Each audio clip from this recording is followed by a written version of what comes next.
ਦਰਸ਼ਕੋ break ਤੋਂ ਬਾਅਦ ਤੁਹਾਡਾ ਸਵਾਗਤ ਹੈ ਜੀ। ਡਾਕਟਰ ਸਾਹਿਬ ਐਂਡ ਵਾਲੇ ਸੈਕਸ਼ਨ ਵਿੱਚ ਸਾਡੇ ਦਰਸ਼ਕਾਂ ਨੂੰ ਦੱਸੋ ਅੱਜ ਦੇ ਦਿਨ ਦੀ ਸਿੱਖ ਹਿਸਟਰੀ ਐਂਡ ਵਰਲਡ ਹਿਸਟਰੀ ਵਿੱਚ ਕੀ ਅਹਿਮੀਅਤ ਹੈ। ਸਿੱਖ ਇਤਿਹਾਸ ਦੇ ਹਵਾਲੇ ਨਾਲ ਅੱਜ ਬੜਾ ਅਹਿਮ ਦਿਨ ਹੈ ਤੇ ਉਹ ਦਿਨ ਹੈ ਸ਼ਹੀਦੀ ਭਾਈ ਤਾਰੂ ਸਿੰਘ ਜੀ। ਜਦੋਂ ਅਸੀਂ ਅਰਦਾਸ 'ਚ ਖੋਪਰੀਆਂ ਲੋਹਾਈਆਂ ਸ਼ਬਦ ਯਾਦ ਕਰਦੇ ਤੇ ਫਿਰ ਸਾਡੀਆਂ ਅੱਖਾਂ ਸਾਹਮਣੇ ਜਲਾਦ ਦੇ ਹੱਥ 'ਚ ਫੜਿਆ ਭਾਈ ਤਾਰੂ ਸਿੰਘ ਜੀ ਦਾ ਖੋਪਰੀ ਸਣੇ ਜਿਹੜਾ ਹੈ ਉਹ ਕੇਸਾਂ ਦਾ ਜੂੜਾ ਉਹ ਨਜ਼ਰ ਆਉਂਦਾ ਹੈ। ਔਰ ਇਹ 25 ਸਾਲਾਂ ਦੇ ਗੱਭਰੂ ਜਿਹੜੇ ਕਿ ਪੂਲਾ ਪਿੰਡ ਦੇ ਵਿੱਚ ਜਿਨ੍ਹਾਂ ਦੇ ਪਿਤਾ ਭਾਈ ਜੋਤ ਸਿੰਘ ਜੰਗ 'ਚ ਸਿੰਘਾਂ ਦੇ ਨਾਲ ਜੂਝਦਿਆਂ ਸ਼ਹੀਦ ਹੋਏ ਦੁਸ਼ਮਣ ਦੇ ਖਿਲਾਫ। ਔਰ ਇਹ ਦੋ ਭਰਾ ਭੈਣ ਭਾਈ ਤਾਰੂ ਸਿੰਘ ਔਰ ਭੈਣ ਦਾ ਨਾਮ ਤਾਰੋ ਜਿਨ੍ਹਾਂ ਨੂੰ ਤਾਰ ਕੌਰ ਕਰਕੇ ਵੀ ਲਿਖਿਆ ਜੀ। ਔਰ ਇਹਨਾਂ ਦੀ ਮਾਂ ਜਿਹੜੀ ਕਿ ਬੜੀ ਕਿਰਤ ਕਰਕੇ ਮਿਹਨਤ ਕਰਕੇ ਜਿਹੜੀ ਹੈ ਉਹ ਆਪਣਾ ਗੁਜ਼ਰ ਕਰ ਰਹੇ ਸੀ, ਪਰ ਇਹ ਖੇਤੀਬਾੜੀ ਕਰਦੇ ਸੀ। ਬਹੁਤ ਸੋਹਣੇ ਸੁਨੱਖੇ ਗੱਭਰੂ ਔਰ ਇਹਨਾਂ ਨੇ ਆਪਣਾ ਜਿੰਨਾ ਕੁ ਵੀ ਗੁਜ਼ਾਰੇ ਲਈ ਖਾਣ ਲਈ ਅੰਨ ਰੱਖ ਕੇ ਬਾਕੀ ਇਹਨਾਂ ਦਾ ਘਰ ਸਦਾ ਵਰਤ ਲੰਗਰ ਰਹਿੰਦਾ ਸੀ, ਹਰਾਇਆ ਗਿਆ ਲੰਗਰ ਛਕਦਾ ਸੀ। ਔਰ ਵੇਲੇ ਕੁ ਵੇਲੇ ਜਿਹੜੇ ਸਿੰਘਾਂ ਦੇ ਜੱਥੇ ਲੁਕ ਛਿਪ ਕੇ ਨੇੜੇ ਕਿਤੇ ਜੰਗਲਾਂ 'ਚ ਇਹਨਾਂ ਨੂੰ ਪਤਾ ਲੱਗਦਾ ਸੀ ਕਿ ਭੁੱਖੇ ਪਾਣੇ ਸਿੰਘ ਆਏ ਨੇ, ਇਹ ਭਰਾ ਭੈਣ ਜਾ ਕੇ ਜਿਹੜੇ ਨੇ ਉਹਨਾਂ ਨੂੰ ਅੱਧੀ ਰਾਤ ਨੂੰ ਲੰਗਰ ਸਰਵ ਕਰਦੇ ਸੀ। ਔਰ ਜੰਡਿਆਲੇ ਦਾ ਰਹਿਣ ਵਾਲਾ ਹਰਭਗਤ ਨਿਰੰਜਣੀ ਹੈ, ਉਸ ਨੇ ਮੁਖਬਰੀ ਕੀਤੀ ਔਰ ਫਿਰ ਉਹਨਾਂ ਨੂੰ ਗ੍ਰਿਫਤਾਰ ਕਰ ਲਿਆ ਗਿਆ, ਭੈਣ ਨੂੰ ਵੀ ਫੜ ਲਿਆ, ਲੇਕਿਨ ਉਸ ਨੂੰ ਕੁਛ ਰਸੂਖ ਵਾਲੇ ਲੋਕਾਂ ਨੇ ਪੈਸੇ ਦੇ ਕੇ ਛਡਾ ਲਿਆ, ਰਿਸ਼ਵਤ ਦੇ ਕੇ।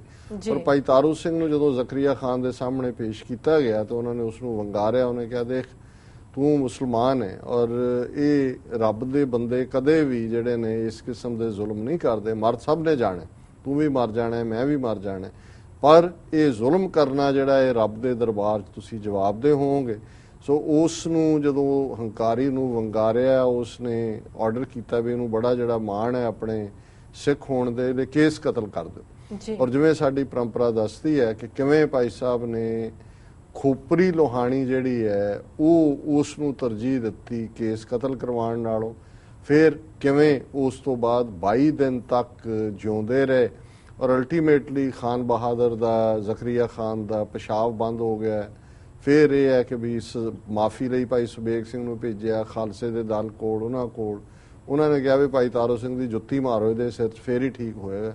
ਤੇ 22 ਦਿਨ ਉਹ ਜੁੱਤੀਆਂ ਖਾਂਦਾ, ਉਹ ਪਹਿਲਾਂ ਮਰਿਆ, ਉਸ ਤੋਂ ਬਾਅਦ ਭਾਈ ਤਾਰੂ ਸਿੰਘ ਜੀ ਨੇ ਆਪਣਾ ਸਰੀਰ ਛੱਡਿਆ। ਸੋ ਇਹ ਇੱਕ ਸਿੱਖੀ ਸਿਦਕ ਦੀ ਕਹਾਣੀ ਹੈ। ਔਰ ਮੈਂ ਸਮਝਦਾ ਵੀ ਅੱਜ ਖਾਸ ਤੌਰ ਤੇ ਜਦੋਂ ਅਸੀਂ ਸਾਡੀਆਂ ਮਾਤਾਵਾਂ ਜਾਂ ਪਿਓ ਛੋਟੇ ਛੋਟੇ ਬੱਚਿਆਂ ਦੇ ਜਿਹੜੇ ਨੇ ਉਹ ਸਿਰ ਮੁੰਨਦੇ ਨੇ ਔਰ ਉਹ ਸਮਝਦੇ ਨੇ ਕਿ ਭਾਈ ਇਹ ਜਿਹੜਾ ਇਹ ਸਾਡੇ ਲਈ ਸੁਖੈਨ ਹੋ ਗਈ ਜ਼ਿੰਦਗੀ, ਉਹ ਜ਼ਰੂਰ ਭਾਈ ਤਾਰੂ ਸਿੰਘ ਵੱਲ ਨਜ਼ਰ ਮਾਰ ਲਿਆ ਕਰਨ ਕਿ ਕਿਵੇਂ ਉਹਨਾਂ ਨੇ ਆਪਣੀ ਖੋਪਰੀ ਤਾਂ ਲੋਹਾ ਲਈ ਪਰ ਕੇਸਾਂ ਦਾ ਅਪਮਾਨ ਨਹੀਂ ਕੀਤਾ। ਸੋ ਇਹ ਧਾਰਮਿਕ ਸਿੱਖ ਧਰਮ ਦੇ ਹਵਾਲੇ ਨਾਲ ਇਸ ਦਿਨ ਦੀ ਹਮੇਸ਼ਾ ਹੀ ਅਹਿਮੀਅਤ ਹੈ। 1984 ਦੇ ਵਿੱਚ ਇੱਕ ਸ਼ਹੀਦੀ ਜਥਾ ਡਾਕਟਰ ਰਜਿੰਦਰ ਕੌਰ ਨੇ, ਕਿਉਂਕਿ ਜੂਨ 84 ਚ ਦਰਬਾਰ ਸਾਹਿਬ ਤੇ ਫੌਜ ਦਾ ਕਬਜ਼ਾ ਸੀ, ਦਰਬਾਰ ਸਾਹਿਬ ਨੂੰ ਲਿਬਰੇਟ ਕਰਨ ਦੇ ਲਈ ਉਹਨਾਂ ਨੇ ਲੀਡ ਕੀਤਾ ਔਰ ਉਹਨਾਂ ਨੂੰ ਦਰਬਾਰ ਸਾਹਿਬ ਦੇ ਨੇੜਿਓਂ ਗ੍ਰਿਫਤਾਰ ਕਰ ਲਿਆ ਗਿਆ। 1985 ਦੇ ਵਿੱਚ ਲੌਂਗੋਵਾਲ ਨੇ ਇੱਕ ਚਿੱਠੀ ਰਾਜੀਵ ਗਾਂਧੀ ਨੂੰ ਲਿਖੀ ਔਰ ਇਹ ਸਮਝੌਤਾ ਜਿਹੜਾ ਰਾਜੀਵ ਲੌਂਗੋਵਾਲ ਸਮਝੌਤਾ, ਉਸ ਤੋਂ ਕੁਝ ਦਿਨਾਂ ਬਾਅਦ ਹੀ 23 ਜੁਲਾਈ ਨੂੰ ਮੁਲਾਕਾਤ ਹੋਈ ਰਾਜੀਵ ਨਾਲ, 24 ਜੁਲਾਈ 1985 ਨੂੰ ਸਮਝੌਤਾ ਹੋਇਆ। ਇਸ ਦੇ ਵਿੱਚ ਅਰਜਨ ਸਿੰਘ ਗਵਰਨਰ, ਬਰਨਾਲਾ ਬਲਵੰਤ ਟਿੱਡੂ, ਰਾਮੂ ਵਾਲੀਆ, ਪ੍ਰੋਫੈਸਰ ਅਤਰ ਸਿੰਘ, ਪ੍ਰਿਥੀਪਾਲ ਕਪੂਰ, ਇਹ ਸਾਰੇ ਟ੍ਰੇਟਰ, ਇਹਨਾਂ ਦਾ ਮੇਨ ਰੋਲ ਸੀ। ਵਰਲਡ ਹਿਸਟਰੀ ਦੇ ਹਵਾਲੇ ਨਾਲ ਅੱਜ ਦੇ ਦਿਨ ਇਸਲਾਮਿਕ ਈਰਾ ਹਿਜਰੀ, ਜਦੋਂ ਕਿ ਹਜ਼ਰਤ ਸਾਹਿਬ ਹਿਜਰਤ ਕਰਕੇ ਮੱਕੇ ਤੋਂ ਮਦੀਨੇ ਗਏ, ਉਸ ਦੀ ਸ਼ੁਰੂਆਤ ਹੋਈ। ਪਹਿਲੀ ਮੁਹਰਮ ਹੈ ਅੱਜ। 1099 ਚ ਕਰੂਸੇਡਰਸ ਨੇ ਜੈਰੂਸ਼ਲਮ ਦੇ ਉੱਤੇ ਕਬਜ਼ਾ ਕਰਕੇ ਯਹੂਦੀਆਂ ਨੂੰ ਇੱਕ ਸਿਨਾਗੋਗ 'ਚ ਇਕੱਠਾ ਕਰਕੇ ਅੱਗ ਲਾ ਦਿੱਤੀ ਸਾਰਿਆਂ ਨੂੰ। 1429 ਦੇ ਵਿੱਚ ਜੋਨ ਆਫ ਆਰਕ ਨੇ ਇੱਕ ਫ੍ਰੈਂਚ ਆਰਮੀ ਲੀਡ ਕੀਤੀ ਬੈਟਲ ਆਫ ਔਰੰਜ ਅੰਗਰੇਜ਼ਾਂ ਦੇ ਖਿਲਾਫ। 1661 ਚ ਯੂਰਪ ਦੇ ਵਿੱਚ ਪਹਿਲੇ ਬੈਂਕ ਨੋਟ ਜਿਹੜੇ ਨੇ ਬੈਂਕ ਆਫ ਸਟਾਕਹੋਮ ਨੇ ਜਾਰੀ ਕੀਤੇ। 1683 ਚ ਟਰਕਿਸ਼ ਟਰੂਪਸ ਨੇ ਆਪਣਾ ਕਾਰ ਮੁਸਤਫਾ ਦੇ ਥੱਲੇ ਵਿਆਨਾ ਆਸਟਰੀਆ ਦੇ ਉੱਤੇ ਕਬਜ਼ਾ ਕੀਤਾ। 1790 ਚ ਕਾਂਗਰਸ ਨੇ, US ਕਾਂਗਰਸ ਨੇ ਡਿਸਟ੍ਰਿਕਟ ਆਫ ਕੋਲੰਬੀਆ ਜਿਹਨੂੰ DC ਕਹਿੰਦੇ ਨੇ, ਇਹ ਐਸਟੈਬਲਿਸ਼ ਕੀਤਾ। 1857 ਸਰ ਹੈਨਰੀ ਹੈਵਲਕ ਕਾਨਪੁਰ, ਜਦੋਂ ਕਿ ਬਾਗੀ ਜਿਹੜੇ ਨੇ ਦਿੱਲੀ ਵੀ ਉਹਨਾਂ ਨੇ ਕਬਜ਼ੇ 'ਚ ਕਰ ਲਈ ਸੀ, ਕਾਨਪੁਰ ਵੀ ਉੱਥੇ ਪਹੁੰਚਿਆ ਆਪਣੀ ਫੌਜ ਲੈ ਕੇ। 1918 ਚ ਰੂਸ ਦੇ ਕਿੰਗ ਜਿਹਨੂੰ ਜ਼ਾਰ ਕਿਹਾ ਜਾਂਦਾ ਸੀ ਉਹਦੇ ਸਾਰੇ ਟੱਬਰ ਨੂੰ ਜਿਨ੍ਹਾਂ ਨੇ ਤਬਦੀਲੀ ਲਿਆਂਦੀ ਉਹਨਾਂ ਨੇ ਮੌਤ ਦੇ ਘਾਟ ਉਤਾਰਿਆ। ਔਰ ਪਹਿਲੀ ਵਾਰ ਨੈਸ਼ਨਲ ਜਿਓਗ੍ਰਾਫਿਕ ਨੇ 1926 ਦੇ ਵਿੱਚ ਪਾਣੀ ਦੇ ਥੱਲੇ ਕਲਰ ਫੋਟੋਆਂ ਜਿਹੜੀਆਂ ਨੇ ਉਹ ਲਈਆਂ। 1935 ਚ ਪਹਿਲੀ ਆਟੋਮੈਟਿਡ ਪਾਰਕਿੰਗ ਮੀਟਰ ਜਿਹੜਾ ਹੈ ਓਕਲਹੋਮਾ ਦੇ ਵਿੱਚ ਲੱਗਾ ਹੈ। ਔਰ 1979 ਚ ਸਦਾਮ ਹੁਸੈਨ ਇਰਾਕ ਦਾ ਪ੍ਰੈਜ਼ੀਡੈਂਟ ਬਣਿਆ। ਜੀ ਡਾਕਟਰ ਸਾਹਿਬ ਤੁਹਾਡਾ ਬਹੁਤ ਬਹੁਤ ਸ਼ੁਕਰੀਆ। ਹੁਣ ਸਾਡੇ ਦਰਸ਼ਕਾਂ ਨੂੰ ਦੱਸੋ ਅੱਜ ਦਾ ਵਿਚਾਰ।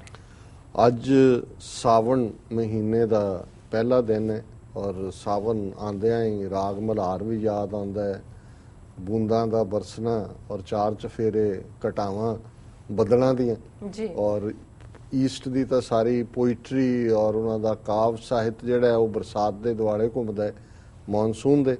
ਔਰ ਸਾਡੇ ਅੱਜ ਸਾਰੇ ਗੁਰਦੁਆਰਾ ਸਾਹਿਬਾਨ ਦੇ ਵਿੱਚ ਜਿੱਥੇ 12 ਮਾਹ ਸਾਵਣ ਸਰਸੀ ਕਾਮਣੀ ਚਰਨ ਕਮਲ ਸਿਉ ਪਿਆਰ ਮਨ ਤਨ ਰੱਤਾ ਸੱਚ ਰੰਗ ਇੱਕੋ ਨਾਮ ਆਧਾਰ, ਕਿਉਂਕਿ ਉਹਦੇ ਚ ਵੀ ਔਰ ਜਿਹੜਾ ਮੈਂ ਸਾਂਝਾ ਕਰਾਂਗਾ 12 ਮਾਹ ਤੁਖਾਰੀ ਜਿਹੜਾ ਗੁਰੂ ਨਾਨਕ ਸਾਹਿਬ ਰਚਿਤ ਹੈ ਉਸ ਦੇ ਵਿੱਚ ਮਿਲਣ ਦੀ ਗੱਲ ਹੈ। ਸੋਲ ਔਰ ਰੱਬ ਦੀ, ਪਤੀ ਤੇ ਪਤਨੀ ਪਿਆਰਿਆਂ ਦਾ ਮਿਲਾਪ, ਰੱਬ ਨੂੰ ਰੱਬ ਪਿਆਰਾ ਹੈ ਔਰ ਰੱਬ ਦੇ ਨਾਲ ਰੂਹ ਦਾ ਮਿਲਾਪ ਜਿਹੜਾ ਹੈ ਉਹ ਸਾਵਣ ਦਾ ਮਹੀਨਾ ਜੇ ਰੱਬ ਨਾਲ ਮਿਲਾਪ ਨਹੀਂ ਹੈ ਤੇ ਫਿਰ ਬਿਰਹ ਹੈ, ਵਿਛੋੜ ਹੈ, ਪੀੜ ਹੈ ਜੀ। ਸੋ ਇਹ 12 ਮਾਹ ਤੁਖਾਰੀ ਹੈ। ਸਾਵਨ ਸਰਸ ਮਨਾ ਘਣ ਵਰਸੈ ਰੁੱਤ ਆਏ, ਮੈਂ ਮਨ ਤਨ ਸੋ ਭਾਵੈ ਫਿਰ ਪਰਦੇਸ ਸਿਧਾਏ, ਫਿਰ ਘਰ ਨਹੀਂ ਆਵੈ ਮਰੀਐ ਦਾਮਨ, ਫਿਰ ਘਰ ਨਹੀਂ ਆਵੈ ਮਰੀਐ ਦਾਮਨ ਚਮਕ ਡਰਾਏ, ਸੇਜ ਇਕੇਲੀ ਖਰੀ ਦੁਹੇਲੀ ਮਰਨ ਭਇਆ ਦੁਖ ਮਾਏ, ਹਰ ਬਿਨ ਨੀਂਦ ਭੂਖ ਕੋ ਕੈਸੀ ਕਾਪੜ ਤਨ ਨ ਸੁਖਾਵੇ, ਨਾਨਕ ਸਾਹ ਸੁਹਾਗਣ ਕੰਤੀ ਫਿਰ ਕੈ ਅੰਕ ਸਮਾਵੇ।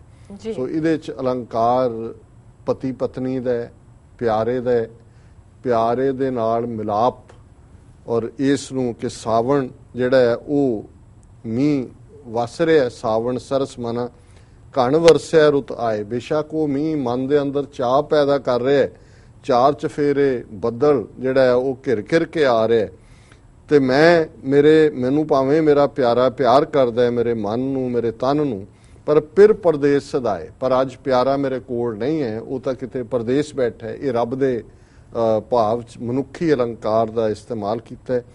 ਫਿਰ ਘਰ ਨਹੀਂ ਆਵੈ ਮਰੀਐ, ਹੁਣ ਜੇ ਮੇਰਾ ਪਿਆਰਾ ਘਰ ਨਹੀਂ ਆਇਆ ਤੇ ਮੈਂ ਮਰ ਰਹੀ ਹਾਂ ਉਸ ਦੇ ਵਿਯੋਗ ਦੇ ਵਿੱਚ।